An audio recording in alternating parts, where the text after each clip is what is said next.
Well, it's been a while, hasn't it? I think the last time I posted here was 4 or 5 years ago? Sometime during COVID. A lot has happened since then, and somehow not much at all. I'm 35 now, and I'll be honest, the past few years have been some of the most trying times of my life.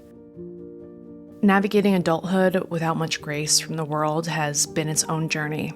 Relationship trauma, business struggles, especially with COVID hitting right at the heart of my travel-based career. It all forced me to evolve in ways I never expected. I'm worlds apart from who I was at 29, though. Looking back, I had to learn a lot concerning the realities of adulthood. I mean, don't we all? I spent a lot of time isolating, reflecting, and trying to better understand who I am, who I was, and who I want to become. There were good things too, though. I found a sense of home. I poured myself into passion projects, reconnected with family, and added a new little kitty to my life, Mapleton, who you'll see a lot of in this new chapter, along with Kishmir, who's doing beautifully.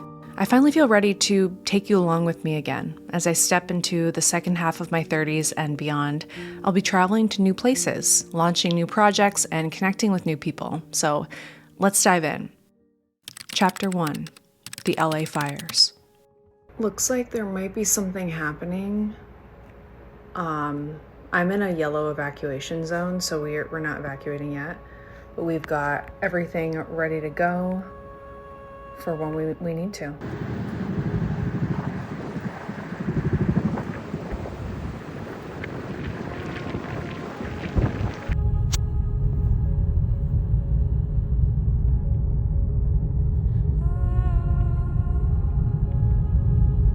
A lot of smoke there. Yeah, that's a lot of smoke. I mean, and this is just hearing in That looks like a little... It's clearing.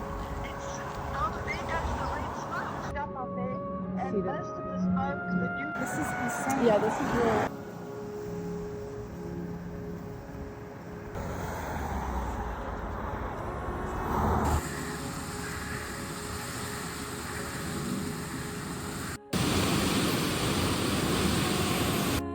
Kitties are all ready to evacuate.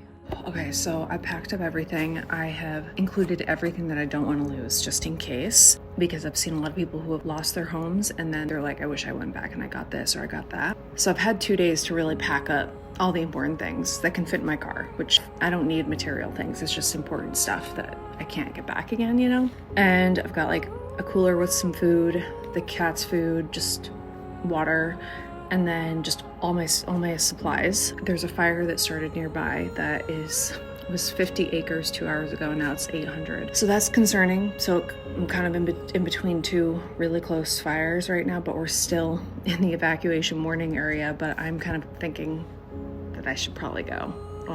So keep you updated, but I was like, oh, I'll just go to Palm Springs. Yeah, no way. Like, that's not... Literally have to jump through fire to get through. So this fire is 2 miles away.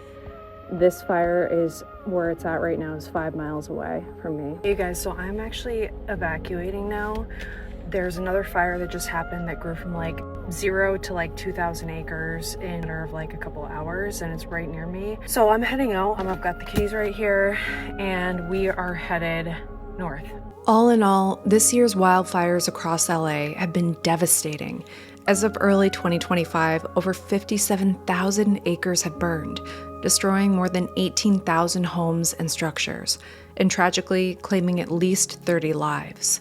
Over 300 animals were rescued or displaced, and countless more wildlife lost their habitats.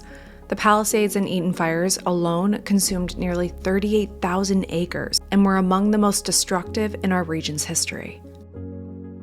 We were lucky, but many weren't. I don't know if you remember the home I lived in just before COVID, right on the Pacific Coast Highway in Malibu. It unfortunately burned down along with many others around it during the Palisades fire. The aftermath has been heartbreaking, with entire communities displaced and wildlife habits destroyed. The fires took more than land and homes, though. They took pieces of communities, of memories, and of life itself. And even for those of us who were lucky, nothing will ever feel quite the same.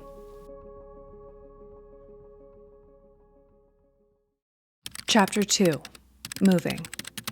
The fires, in a way I never could have seen at the time, were actually preparing me. When it came time to leave, I realized I already had the most important parts of my life packed into suitcases.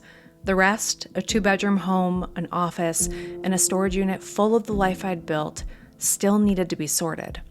Most of the packing and moving I did on my own. Dozens of trips back and forth to storage, little by little. For the heavy stuff, I brought in North Star Moving. This isn't a sponsored video, though I did work with them on a partnership for Instagram, because they've helped me move for years. They just show up, they get it done, and they make things feel a little less heavy, literally and figuratively. I bought storage insurance. I photographed everything I could bear not to lose. I packed the pieces of my life I could not replace into a car that would take me across the country.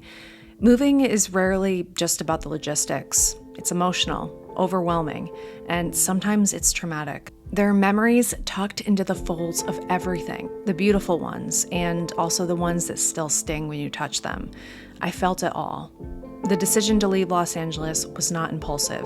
After 10 years, the city had given me what it was meant to give. 3 businesses, beautiful friendships, perspective, 2 little boys, Kishmere and Mapleton, failures that felt like they would break me, and successes I never thought I would see. It's where I planned my travels to every country in the world, where I trained for dozens of triathlons, where I launched the life I once only dreamed about. But somewhere along the way, the air changed. The future I had once seen so clearly here began to blur.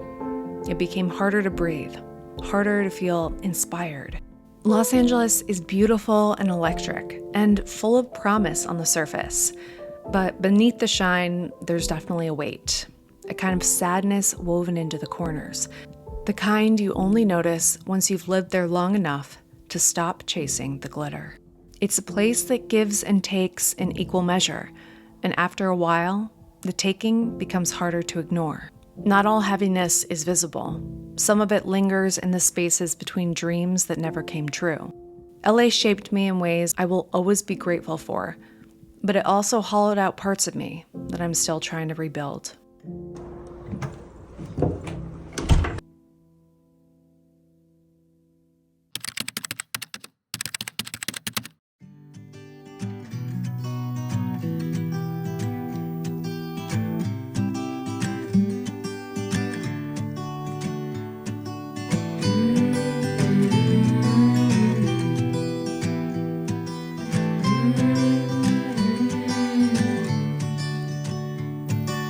These days are running slow.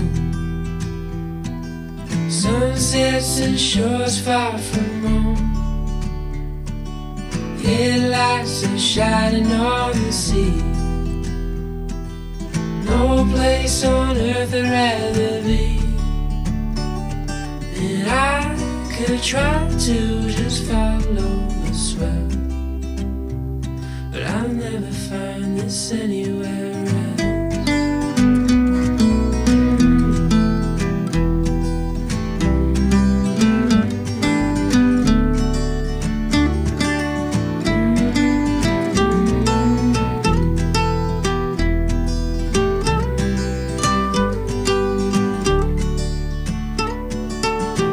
To all those places on the wall,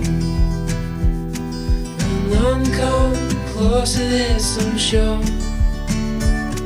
You try to say the sunrise the same, but tell me, have you ever danced in the rain? And I could try to just follow the swell, but I'll never find this anywhere else.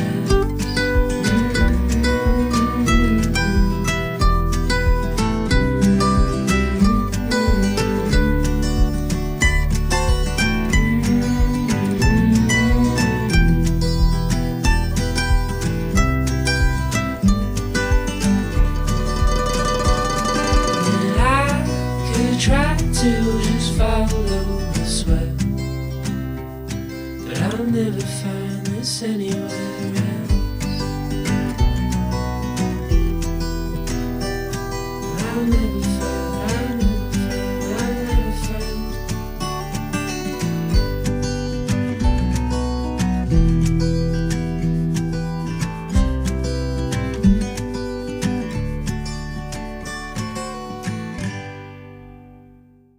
Chapter 4. Packing and Goodbyes. I'm no stranger to packing up my life or saying goodbye. It's something I've grown accustomed to, a quiet skill you kind of pick up when you spend enough time chasing the horizon, I guess.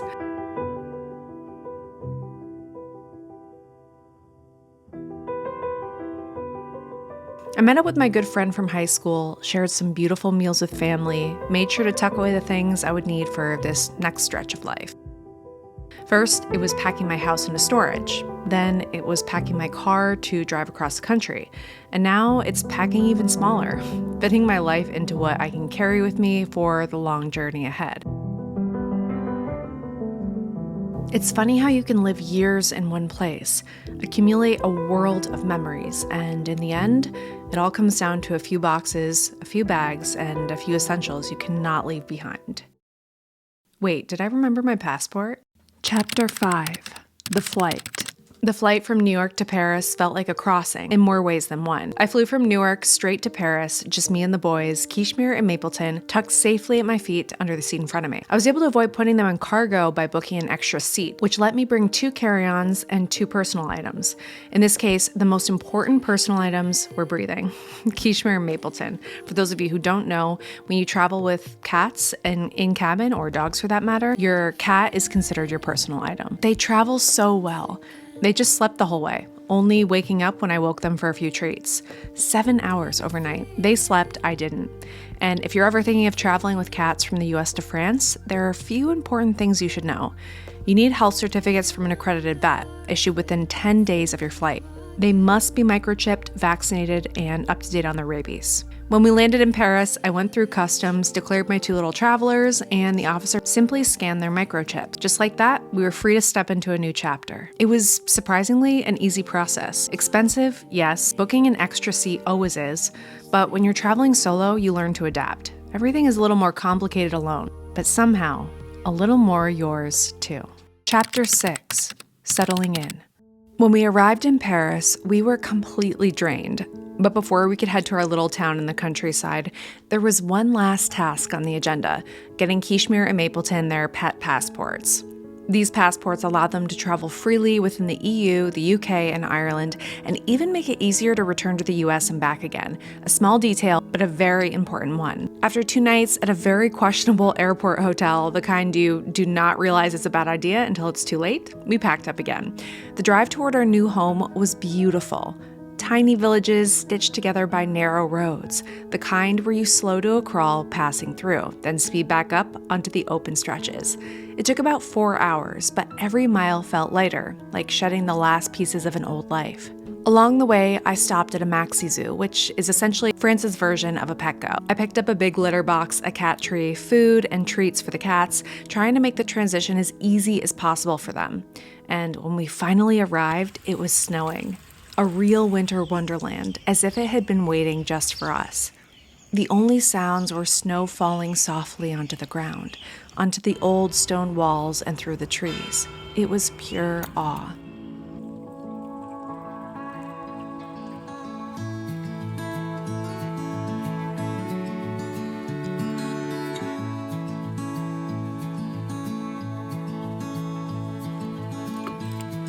Inside, the cats were left to their own devices to explore, which they absolutely love, every time. Oh my gosh, what's going on?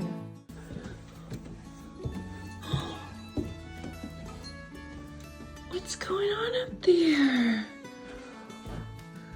You exploring the new place we're gonna call home for a month and a half, little honey? Oh my gosh.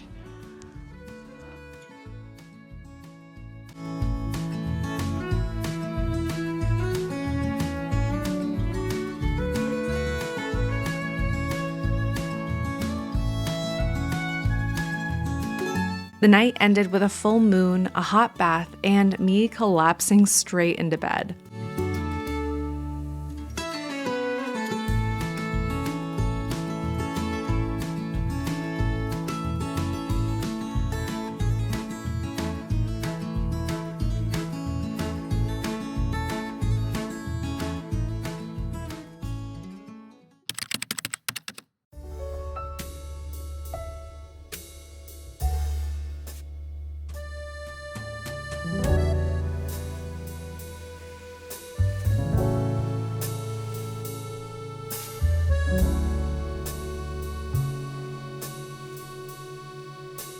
I drove into simul, the next town over, to stock up on a month's worth of groceries. The prices were unbelievable compared to LA. €2 bottles of beautiful Burgundy wine. Are you kidding? I'm a huge foodie, but I'm also particular about the health and quality of the foods I eat. In LA, my grocery bill was easily between $1,000 and $1,300 a month. No exaggeration, I'm a little embarrassed to say that, but thanks to the cost of living, organic ingredients, and, well, Erewhon, don't we all know it? Toward the end, between the move and the exhaustion, I was eating out way more than I usually do too. But here in this little corner of France, I already have cut the cost nearly in half, and somehow the food is even better, which actually I'm not surprised. Okay, you guys, I've stocked up on the goods. I've got wine to last me about a week maybe. So each one of these, it ranged from like €1.50 to like €4.50. Super cheap. I've got some fresh homemade loaves, baguettes. It was snowing out. It's kind of like snowing / raining right now. And I just woke up. I didn't get to bed till like 2 a.m. because I had this huge travel day yesterday, which I'm sure I told you about. But yeah, I have all these little onions and sweet potatoes. I've got Mapleton's food right there. Kishmir's is in the fridge. This is their little eating area. And then in here, I have like pretty much everything. Got a big bag of coffee. And then I have like a lot of canned goods, like canned fish and like just aperitif little things. I have legumes, beans, chickpeas, lentils, some pasta, canned beans, which I love, all different kinds. I think this is blueberries, but if not, it looks good. Plant-based Nutella, yes. I also got some protein muesli back there, some little sweet cookie things, and that's it for kind of the dry stuff. I've got all my vitamins right there I have to organize. I really like having my morning greens juice, but I couldn't find it at the grocery store, so I got carrot juice. And then in here is our little fridge, which is packed. So I've got like some little chocolate bar, gorgeous cheese, and then this French butter, which I got it kind of like the equivalent to like I don't know, Ralph's or Stop and Shop or something like that. All these groceries. So this is what was there. I love how rustic it is. This gorgeous cheese, which is stinking up the whole fridge, but I love it. It smells so good. The Boursin little bits, some feta Greek cheese, kitty treats, little beer. I'm gonna have this greens juice. This is the only kind of greens I've found over here so far. I don't like how it has the banana in it, but I just like greens. Anyways, I got this little beer. And then I found this little clementine juice, which looks fresh. I don't know. It's not like fresh, but this is my milk that I like to have with my coffee at home anyways, almond or hazelnut milk. And then I just got some fruit, like all this is cat food in here, but I got some apples, I got some yogurt, some more cheeses, cucumber, here's some little cheese bites, some cucumber, tomato, lettuce back there. I thought these looked really great. Little vanilla rice pudding for a little sweet treat, and then same with these little tiny yogurt parfaits. I got some smoked salmon to put on a piece of toast with some cheese and some greens. And then here's the freezer, which is stuffed. I got 2 pizzas, homemade. One of them is homemade by the deli, and then it's really just stuffed with a bunch of vegetables and like broccoli, peas, spinach, all that sort of stuff. Like all my vegetables are actually in the freezer. I like to keep them there so that they last longer. And then just like the fresh stuff, like I don't like frozen cucumber and like frozen tomatoes, so I just keep those in here. But yeah, that's it. This stuff should last me like a month, and it was about $450. Then I'm gonna go back and get more for about a few more weeks, and then yeah, that's it. It's beautiful outside right now. I mean, it's beautiful. Look at that. I need this. It's so refreshing. It's so cute. The cottage is part of an old chateau, probably dating back to the 1700s. It's small, a little worn around the edges, but full of character and warmth. Cozy in the way only centuries-old stone walls and crooked beams can be. The boys wasted no time settling in, and it became home almost instantly for them. And for me, after a few moments standing there, feeling the weight of the journey behind me and the unknown ahead, I climbed into bed and let it all catch up.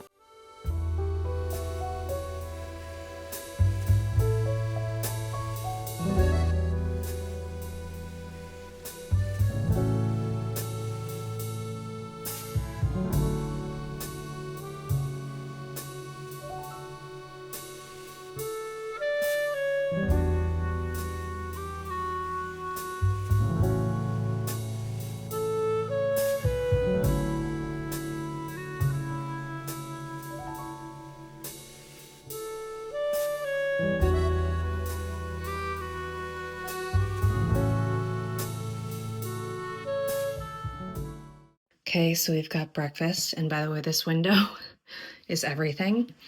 I have my juice, I have multigrain bread with French butter, little cornichinos, lemon. This is a basil mustard. This is organic feta, kidney beans, smoked salmon, and then we have some greens, tomatoes, and cucumbers with a little bit of olive oil on top. And this is breakfast. I'm trying to follow a Mediterranean diet for the most part, just for my cholesterol.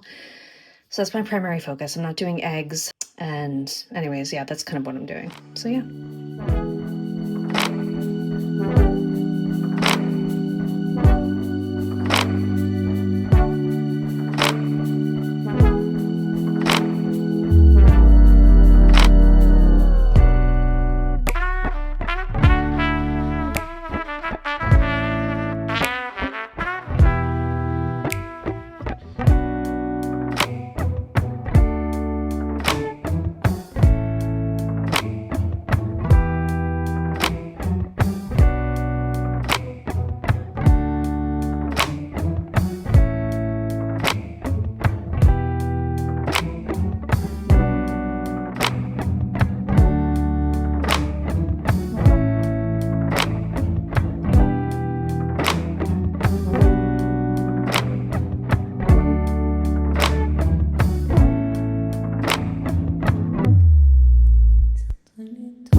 Trying out a new wine tonight. This one is organic, and I think I chose it just because of the sticker and the fact that it's organic. I don't know what kind like of grape it is. Let's see.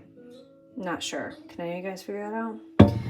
Anyways, yeah, it's 14%, so we've got a lot going on there.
Chapter 7. Molten-sur-Amanson, Côte d'Or region. Tucked away in the heart of Burgundy, Molten-sur-Amanson feels like a town forgotten by time in the best possible way. It's small, quiet, and impossibly charming, sitting alongside the Armançon River, surrounded by rolling hills, dense forests, and fields that stretch out like a patchwork quilt. You don't come here for entertainment or noise. You come here for peace, for nature, for the kind of silence that feels like a luxury in and of itself. The town belongs to the Côte d'Or department, part of the Bourgogne-Franche-Comté region, one of France's most historic and storied landscapes. Burgundy has always been known for its wines, some of the finest in the world, but it's also a place of old stone villages, medieval castles, and deep green countryside that feels untouched by the rush of modern life.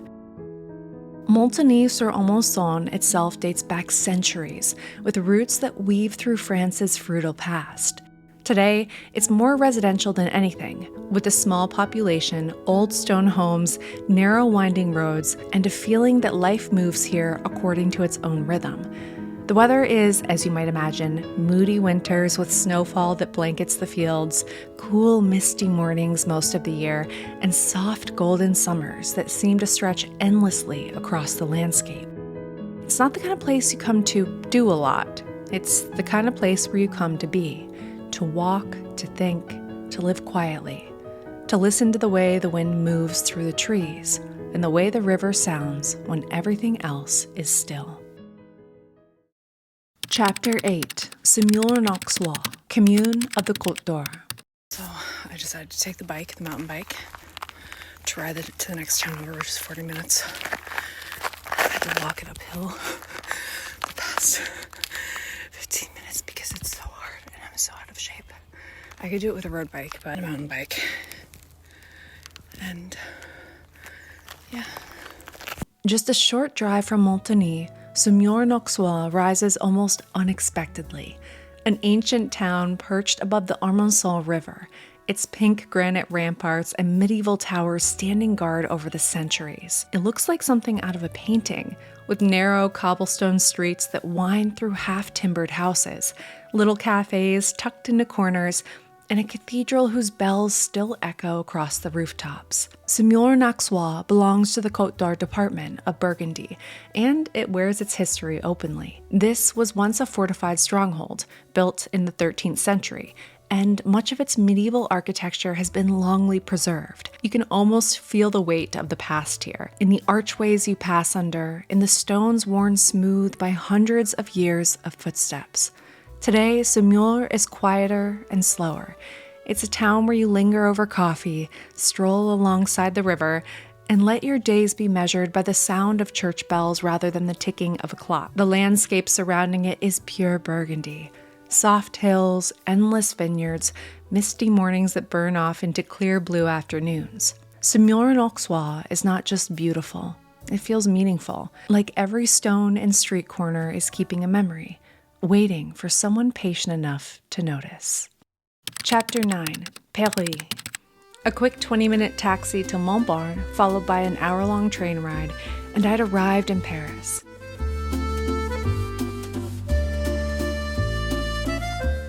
My first stop was Officine Universelle Bully, a famous boutique perfume and luxury goods shop, to pick up some gifts for my mom and myself. The aesthetic was divine, but the customer service, not so much. I'll spare you the details, but was it worth it? Not really. From there, I wandered through the city until I stumbled upon La Palmère, a cozy wine bar where I stopped for an aperitif and a break from the rain.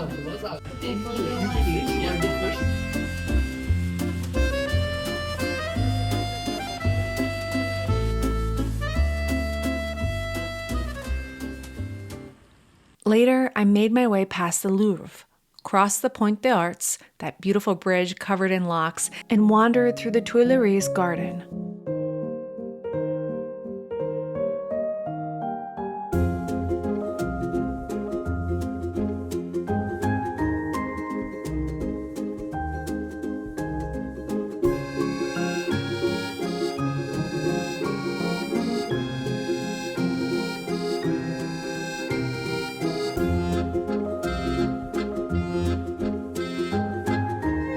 before finally setting in at the Ritz Paris for a vegetarian burger and a glass of Sancerre.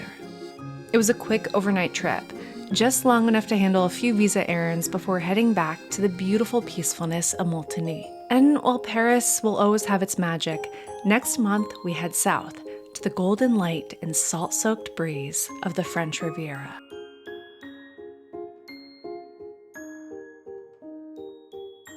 Also, I'm really sorry if I mispronounce these French words. I'm trying though.